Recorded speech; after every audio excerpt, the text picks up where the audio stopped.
Good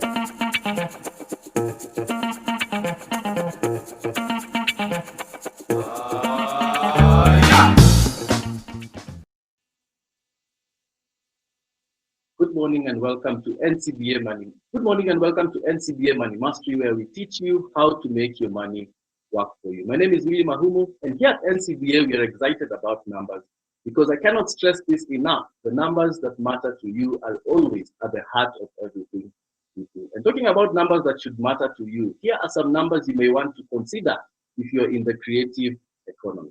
Number one, you can access up to 5 million shillings through NCBA unsecured loans. Secondly, 100,000 is all you need to set up a fixed deposit at NCBA. And finally, did you know that Nollywood in Nigeria is the second largest movie industry in the world? Interesting, right? And that last point marks the beginning of today's discussion on the creative economy. It is estimated that the creative industry contributes between 5 to 7% of Kenya's GDP, with a sector that deals with entertainment and media set to be valued at $2.9 billion by the end of 2022, which is just next year. And when we talk about the creative economy, essentially we are referring to the interaction between human creativity and ideas. And the question that we want to tackle today on Money Mastery is, you as a creative, how can you make smart money decisions? And how can you develop mastery of your money, even in the face of uncertainty? With us to discuss this exciting topic is Mr. Waithaka Gatumia, the CEO of leading wealth creation education company, Centonomy. Waithaka, you look ready as always. Welcome to Money Mastery. You have to be ready, Willy. If you're not ready, what's the point of living?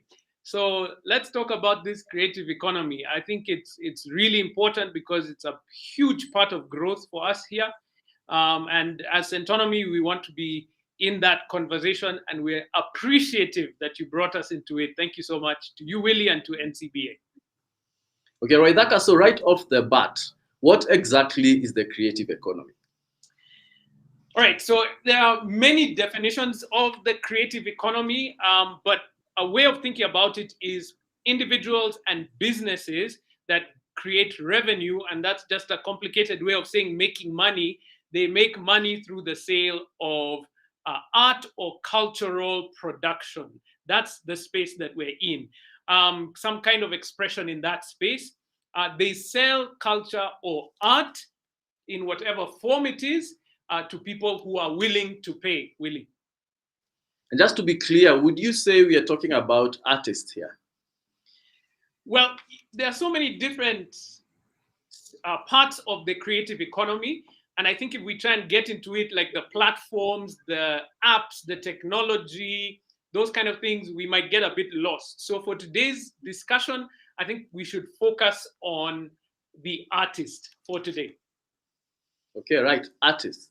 And beginning with the topic on artists, many times what we see on social media, it appears as if artists are doing really, really well. So do we even need today's discussion with that? Yeah, Willy, I think in as much as, yes, there is quite a thriving industry, and you think about it, it's music, it's film, it is visual art, it is all these different areas. Yes, they are growing. Yes, people are making money. But you can also think, Willy, of the number of people who are actually living hand to mouth. They're just surviving within this industry. And so that puts a special pressure, if you think about it, Willy, on artists to try and live up to that expectation. And not everybody is able to do that. I think we've seen that in the last couple of months, last couple of years. A few of these big artists who we thought were doing well, the Instagram lifestyle, and then you find that they're actually struggling on the other end. So there are many pressures that come up, and it's difficult to deal with those pressures to keep up, with what everybody's expecting there. So I think we must address it, Willy, and that's what we're doing today. You're absolutely right, Waithaka. And for those of us who are watching this for the first time, we at NCBA put together this platform in partnership with Centonomy so that we can give you the right information to attain and achieve financial freedom. So if you're sitting there and watching today's show, and more than just making ends meet, you would like to thrive financially, I'm happy to tell you, you have come to the right place. And coming back to you, Waithaka, how can we help our artists? Well, Willie, let's start at the very beginning to quote, was it Sound of Music, yeah? Maria. Anyway, let's start at the very beginning. We must have what we call a lifestyle audit. You as an artist need to know how much your life actually costs. We talked about it in an earlier episode, but I want to encourage you for 1 month, right? Just track your expenses. Just see, where does your money actually go? When you've done that for 1 month, it will give you a picture of what your 1 month costs. That's what we're calling the lifestyle audit. What will this then do? That lifestyle audit will, number one, give you a budget. And the budget is, I know people, when they hear budget, they feel like it's the end of the world. No, a budget is just simply about controlling how you spend. So the budget will do two things. Number one, it will give you a target for your work. So watch this. If I do a lifestyle audit and I come up and I realize my life costs 50,000 shillings a month to pay my rent, to buy food, to transport, to pay for school fees for my children, all those things, 50,000 bob. Then I know that my target for my work is to bring home 50,000 shillings profit every month for me to be able to survive, at least at the level that I am at. So what does that do for me? When I have a target, then I go out into the world 50,000. It's what actually helps me to push towards my goals. If you don't have a target, then you don't have a goal, and goals are the ones that give you that push to go out and find the work that's going to give you them. Whatever kind of, even if it means looking for other sources of income outside of your art, you know that you need 50,000 shillings that month. So it will push you to find, how do I get that 50,000? That's number one. Number two, having that budget and having done your lifestyle audit, it will keep you sane when the big amount of money arrives. So an issue that many artists face is there's usually a bumper harvest, and then there are times of famine, right? You know that, Willie. So the time that you have that bumper harvest and you get a huge amount of money, if you know what your lifestyle costs, you're not going to go crazy. So let's give an example of my lifestyle costs 50,000 shillings a month. If I sign a deal or I do a gig that pays me 500,000, in my head, I'm thinking, wow, that means for the next 10 months, I am good. Not that now, hey, this is the month to spend and to do everything that's out there, because it's so easy to spend money that's in the account. So that budget and that lifestyle audit will keep me sane when those large amounts of money come in, Willie. Like you've mentioned a crucial element in that people within the gig economy, or artists, if you may, often enjoy either a bumper harvest or quote unquote what we'd call famine. So seasons where they're not getting any kind of business. And therefore, looking at that, we all know that managing an irregular income is not easy. So realistically speaking, how can an artist survive this uncertainty? Yeah, you're right. Willie, having an irregular income is hard to manage. I've given some tools and some ideas on how to do that by having a good limit on your own life, just to understand what you need. But a better way, and hopefully a way that we'll begin to build towards, is to try and regularize your income to as much of an extent as you can. So one way of doing that, let's use musicians as an example. And we're just having a conversation with the wonderful cameraman here, Juan Andrew, here in the room with me. And he's telling me he's a musician as well. And what he does is, during the week, he has teaching sessions with students in schools. And that means that he knows every week, every month, there's going to be a certain amount of income. He has got some regular income. So if you can find that way, whether it's teaching, whether it is performing in different places, and try and find that gig that you can make regular, it will really help in terms of managing your finances along the way. Willie. Okay, Waithaka, I'd like us to now look at the business aspect, because many artists are in business. It's not just about their art. So they're in business, it's about also their brand. And thinking about that, what advice would you have for artists in order for them to think more like an entrepreneur and succeed in their business? Well, Willie, this point needs repeating. I know we've mentioned it before, but I'm going to continue to repeat it so that we hear it. And I said we because even I, as an entrepreneur, need to think about it when we're getting into this area. we need to think like business owners. So here's a couple of points that we can work. Number one, in as much as I told you we work on our personal finance with targets, there is no business that can work without business targets. Why?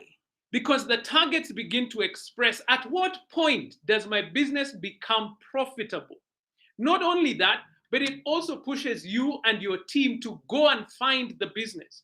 For many people who are in business, and specifically artists, we are often waiting to be invited. We're waiting to be called on to go out and do.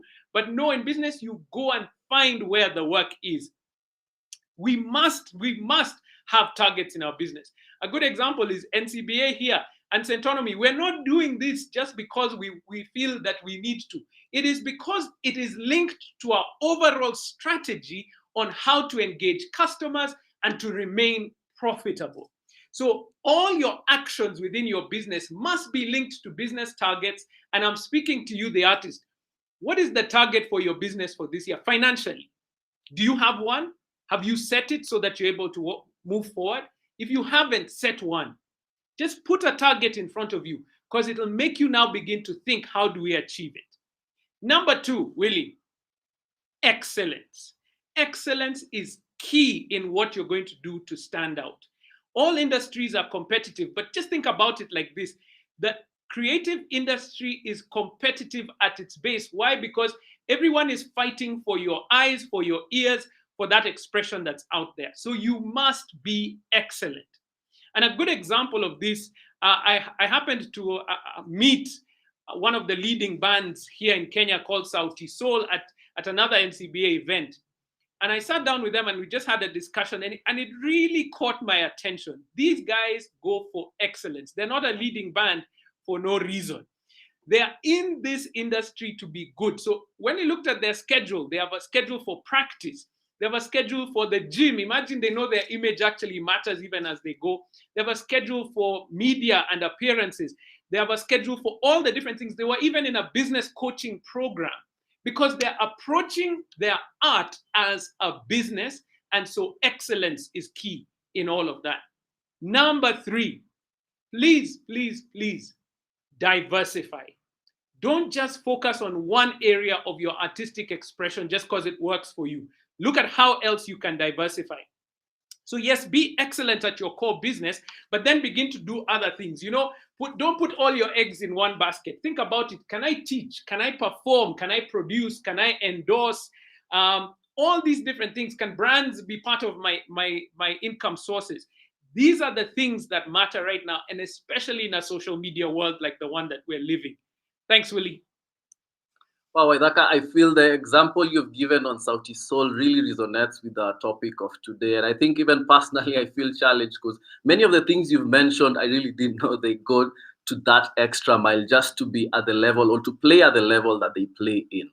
And for those of you who are artists and watching this and are wondering, okay, how does NCBA as a bank support people within the creative space? I have a couple of options to give you. Number one, Waithaka has really stressed on the concept about regularizing your income. He's really talked about how difficult it can be to survive on an irregular income. And that's why when we started the show, we talked about a fixed deposit. And the reason why that matters to you is when you set up a fixed deposit, the bank pays you a steady interest. And that interest for you becomes your very own regular income. So when you get that bumper harvest, please, you can apportion a part of it to just be in your fixed deposit. And then from that, you already know that every month or every period, if you've set maybe a quarterly or semi-annual basis, you'll be receiving interest, which becomes your regular income. Secondly, Waithaka has also talked about an emergency fund that can sustain you or shelter you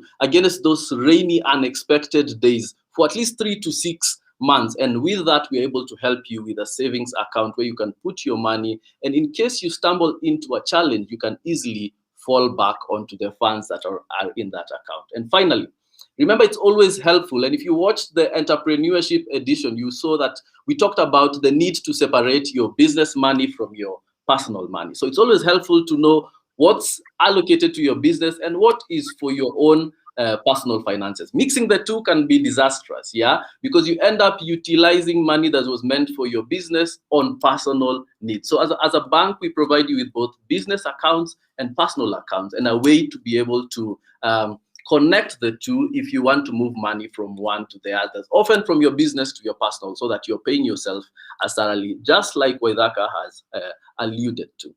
As we let you mull over what has been discussed on today's session, we'd like to take a quick break. When we come back, we'll be first looking at how artists can generate wealth through acquiring assets. And secondly, we'd also like to hear your contribution towards today's topic. We want to know what you think about what has been discussed here. So please send your questions on the comment section. We'll be with you right back. Do not go away. Stay tuned in. Thank you. At NCBA, we can tailor-make your SME business solution to suit your business. It's what we have done for over 50,000 businesses so far. 50,000? Mommy, that is 50,000 families with 50,000 meals every day and 50,000 dreams coming to life. We know that it's not about the business, but about caring for loved ones. Get NCBA SME Banking Solutions. The name is NCBA, and the numbers that matter to you matter to us. NCBA Bank. Go for it. Welcome back to NCBA Money Mastery from the bank that says go for it. We have been speaking to Mr. Waithaka Gatumia, CEO of Centonomy, our knowledge partners, on the topic, the creative economy. And mainly we've been looking at how artists can develop better mastery of their money. And Waithaka, coming back to you, do you have any viable and practical investment options that you can suggest to our artists? So Willy, artists are human beings just like all of us. And so as a human being, you need to be investing. You need to be putting some of your money into other areas so that you're not just relying on your skill set, you're not just relying on your abilities to earn, but rather you're actually multiplying the effect of what you've been earning, okay? So remember, we talked about this before. I'm going to repeat it so that we hear. Wealth is the ability to live the lifestyle that you want without having to work. What does that mean? That first of all, you need to know what you want in life. What lifestyle do you want? And then you need to think, how do I generate assets? And the assets have an income that will put money in my pocket to live that lifestyle. That's a target that we need to have for ourselves. So as artists, there's a special space in which you function that others don't. As artists, often your art is an asset itself.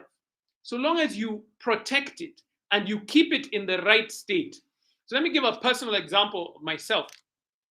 One of my businesses is a production company. And in that production company, we produced a television show a couple of years back. I own the copyright to that television show. This was over 10 years ago. But guess what? Because I kept the ownership of that program, I'm still earning money from that program today. Because on any platform that show is produced and it's put onto the television screen or whatever format it is digitally now, as everyone is doing, whoever is actually watching, putting it out into the open has to pay a licensing fee for it. So as artists, make sure that you get the proper legal support to ensure that you have owned that content. Because in this world, content is everything. So if you can have ownership, then that content can, for the rest of your life, be an asset that earns for you. So think about that even as you move forward. The other thing is, please, artists, just like everyone else, invest in other areas as well. Please, if you can, get into real estate. No, let me not say if you can. Let me say get into real estate. And real estate doesn't mean that you have to buy that big house that you've been dreaming about. Even if it's a small piece of land that you can buy it. And with the hope of selling it in future. You see, that becomes another source of income over time. If you can, please, not if you can, do it because you can. Start buying shares in other companies. Invest in other companies, whether it's through the stock exchange or whether it's actually directly into those other companies. Because you don't want to be limited only to your area of investment. Please, and if you can't go into them directly, like what I've talked about, go through unit trusts. And in unit trusts, with your small amount of money, you can be able to get the same benefit as those larger investments. The key is start investing now in other places other than just your art. Because when your art is hit, like many artists went through and are continuing to go through till now, this pandemic has been a massive hit. If you had started putting money elsewhere, those other assets can begin to have an effect in your life now.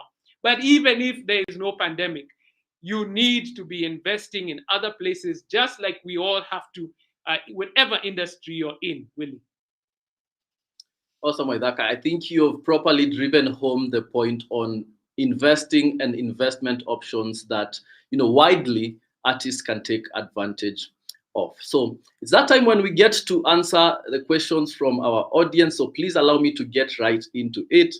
And the first question is from Kwanza. Good morning, Kwanza. Happy to know that you're on the show. Kwanza is asking, please outline financial products for artists. And Waithaka, I'll take this one. So Kwanza, we've talked about a fixed deposit, and we've tied it to what Waithaka said in terms of you getting a regular income, because that's a big challenge when you're in the gig economy, because your income tends to be more sporadic and not regular. So getting a fixed deposit ensures that the bank pays you consistently an interest, and therefore you have a regular stream of income, in that even if you don't get a gig per se, at least you have something that brings money into your pocket. And we've also talked about a savings account so that you have an emergency fund to shelter you against rainy days. And also we've talked about separating your personal and business account. So to the next question, and this is from Stephanie. Stephanie, happy to have you on the show.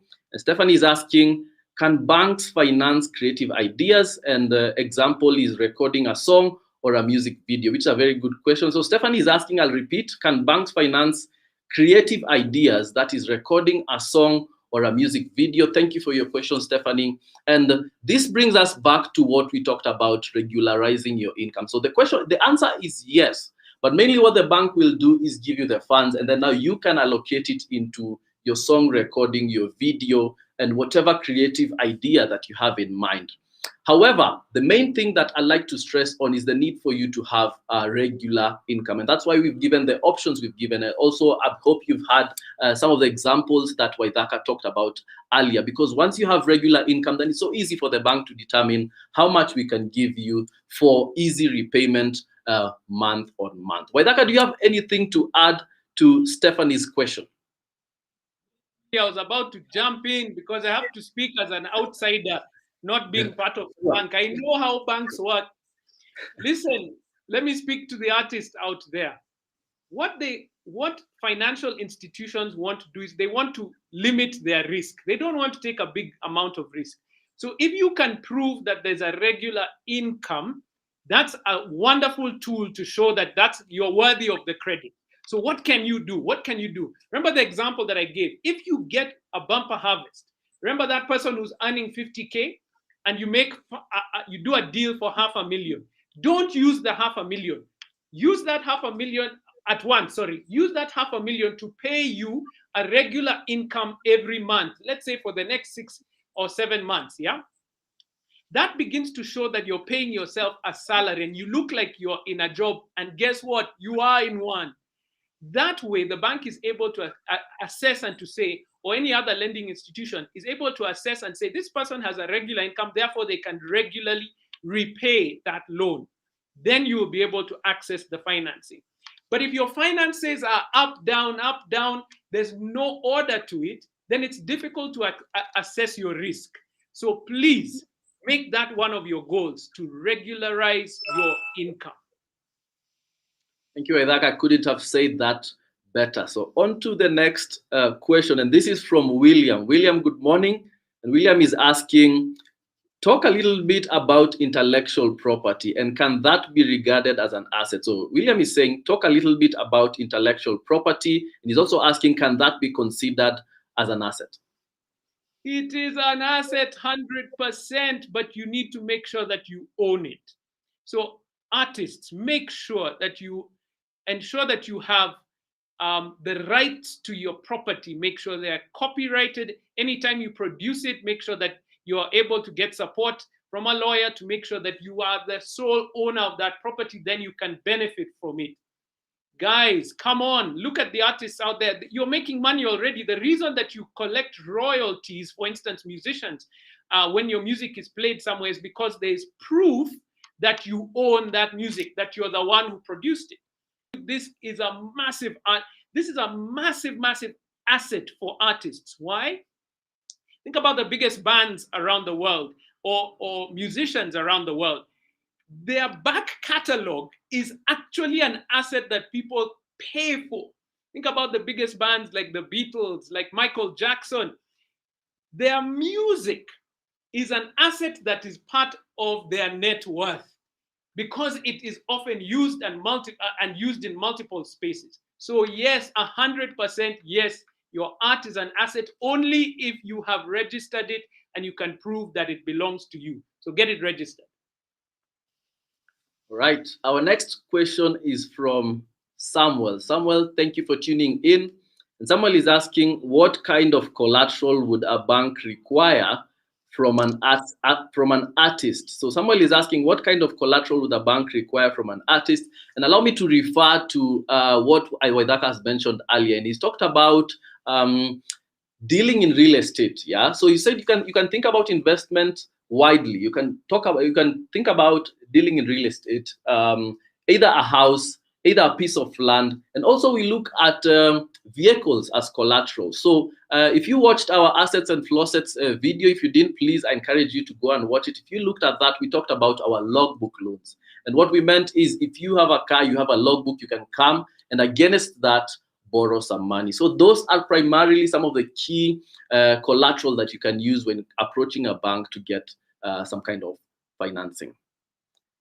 Our next question is from Jackson. So Jackson is asking, as an artist, how do you know you're spending too much on image as opposed to investing? Waithaka, this is an interesting one. So Jackson is asking, as an artist, how do you know you're spending too much on image as opposed to investing?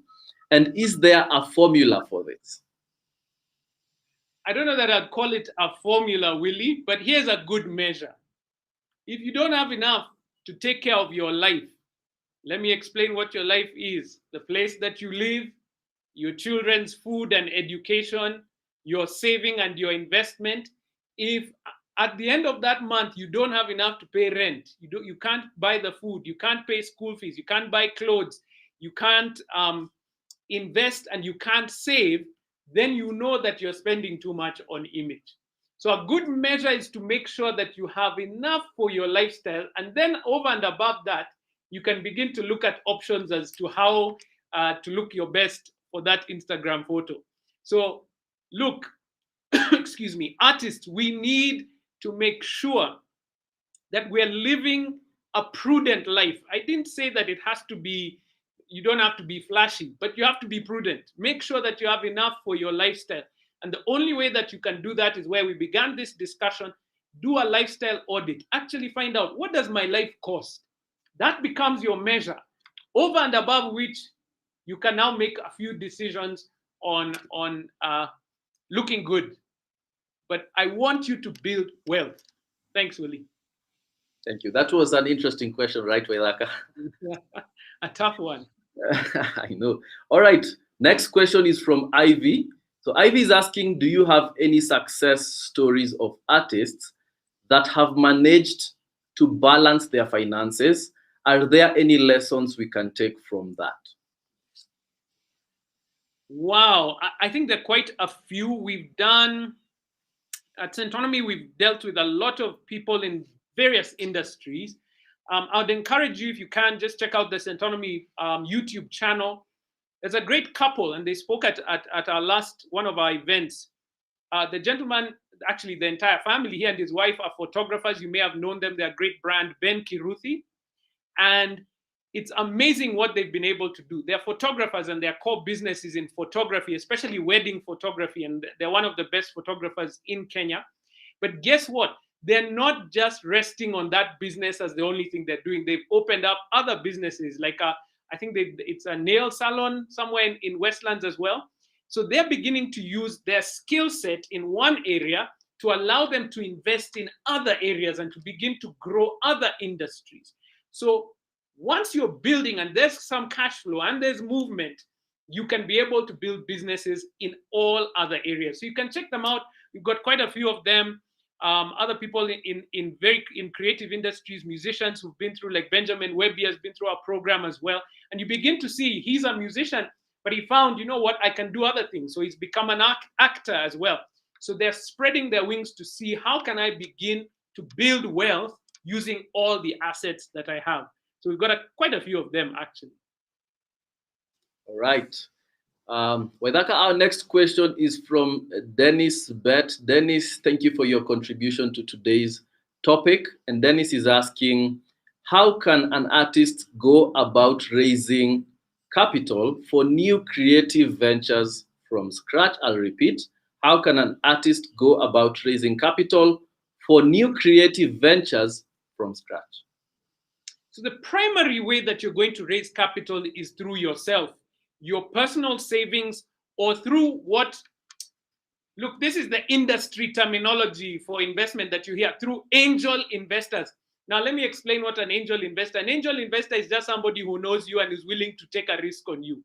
That's usually your parents, your relatives, people who they're not expecting a return from the investment. They're helping you to build.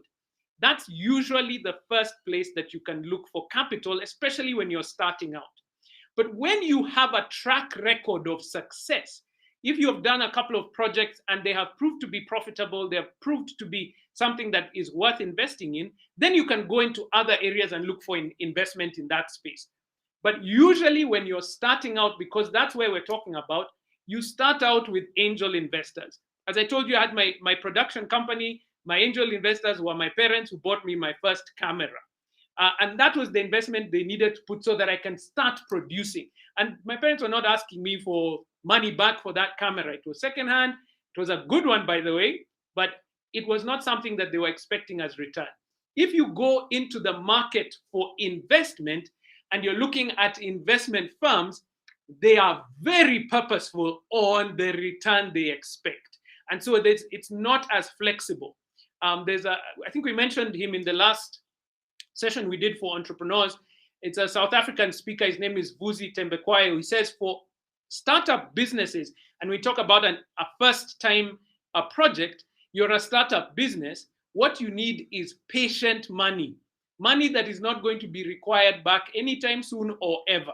So your savings or angel investors, that's people who know you and are not going to ask for the money back. That's a great place to start.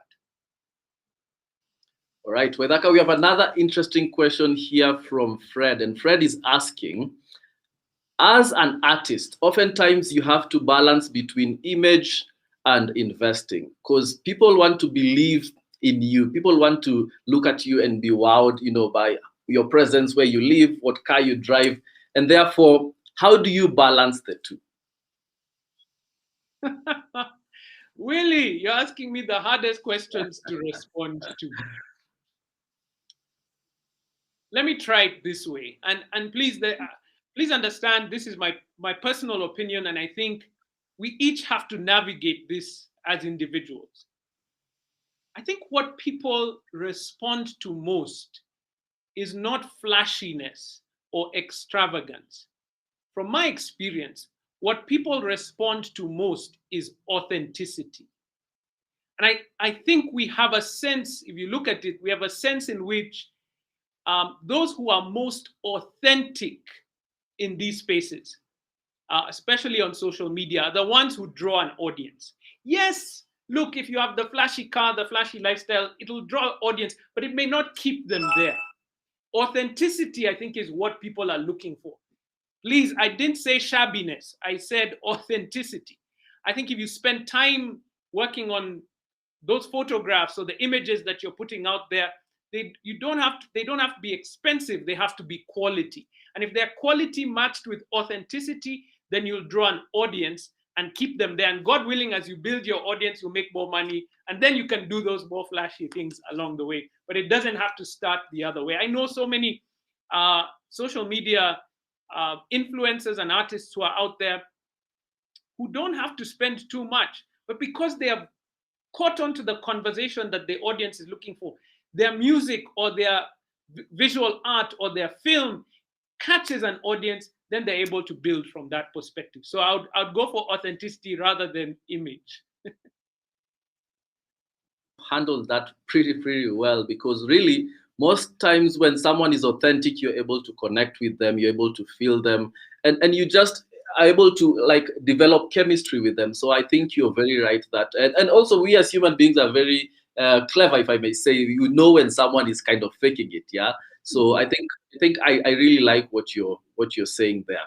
So our next question is from Wanjiru Kimemia. Wanjiru, thank you for your contribution. And Wanjiru is asking, please share tips on how artists can make sure they are priced right. Please share tips on how artists can make sure they are priced right. Okay, so Willy, this is a great example that we were having a discussion. I said, like with our cameraman here before.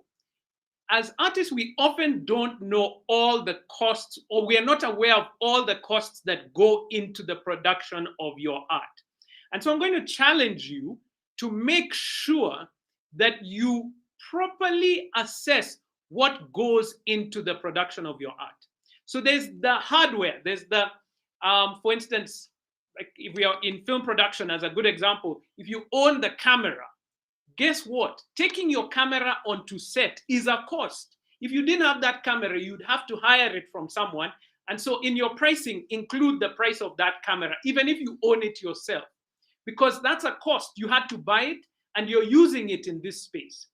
So those are some of the things we often forget.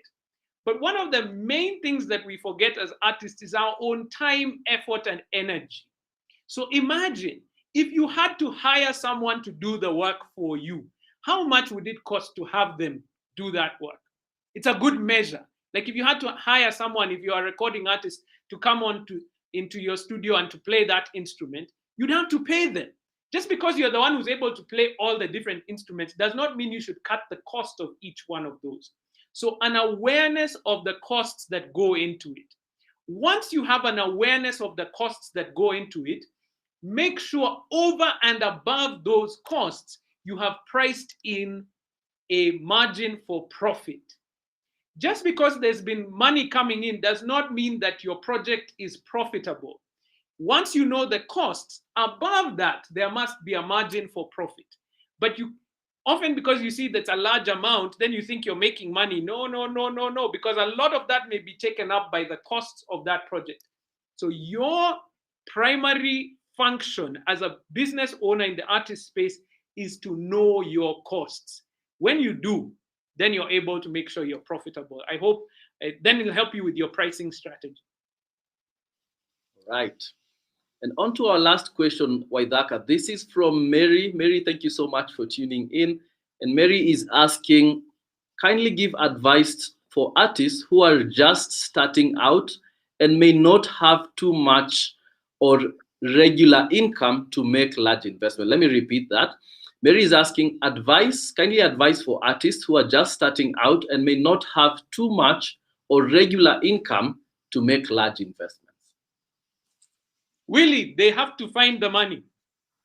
Let me not be, okay, I know that sounded a bit harsh. Let me temper it a little bit for a second. How many movies have you watched about Hollywood? And in Hollywood, how many artists are waiters during the day? They are waiters or they do other jobs during the day. Why? Because those other jobs are financing their art. While they're starting out, while they're building a reputation, while they're trying to grow, they have another business, a side hustle, like being a waiter or doing any other job that's going to give you some income to support and to build your art. Listen, I know it's not easy, and I know it's not the most simple thing that's out there, but you can do it. When you're starting out, find some way to continuously have some income, whether it means taking another job or doing a side hustle of some kind, in order to be able to pay for the art that you're going to do. And eventually, if you're disciplined and stick with it and practice, by the grace of God, you'll be able to make that a regular income, and you can drop the side hustle if you must as you go forward. I hope that's helpful. Absolutely helpful, Waithaka. And before we wind up, any parting shots you have for our creatives, our artists who are watching us today? Any parting shots? Yeah. Art is business. Let's not cheat ourselves. So make sure you're producing art that people want to buy. Art is business. Make sure that you're producing art at a cost that allows you to get a profit. Art is business. As you go out into the world, don't expect any favors. It is competition just like any other business space. And so try and, as we spoke about earlier on, be excellent at what you're doing, because that will separate you. But let me speak to everybody else who is not an artist. One of the reasons that art has flourished in the West, in developed nations, is because people put money into art. Those who are wealthy put money into the arts. If you think about it, places like the US, when you hear of a place like Carnegie Hall, that was funded by Carnegie himself, who was I think he was in the steel industry. But he took money and profits from his industry to fund the arts. Let's be patrons of the arts. Buy local music, watch local movies, buy local art from that artist that you see along the street. That's how we can support this industry. But be discerning. Only pay for what's worth it, because that will improve the quality of art that's being produced. And God willing, this industry will grow. Thanks, Willy. Oh, Waithaka, what a powerful call to action to all of us to support art in the best way we can. And a good example you've mentioned of abroad. And thank you, Waithaka, for being with us today. Thank you for your insights to our dear audience. We thank you that you've stayed tuned into today's show. Like I always say, myself and Waithaka up here, we're not complete when you're not in the mix, but when you're tuned in, we are good and ready to roll. So thank you so much for making time to be part of today's conversation. That's all the time we had on this episode of Money Mastery powered by Centonomy. If you'd like to learn more about our products and services, please visit our website at ncbagroup.com. That's ncbagroup.com. And then finally, please like, follow, and subscribe to our social media handles. And do not forget, you can always call us on the numbers on your screen. I've been your host, Willy Mahumu, and until next time, when we look at another set of numbers that matter to you, goodbye. Please keep safe and have an excellent day.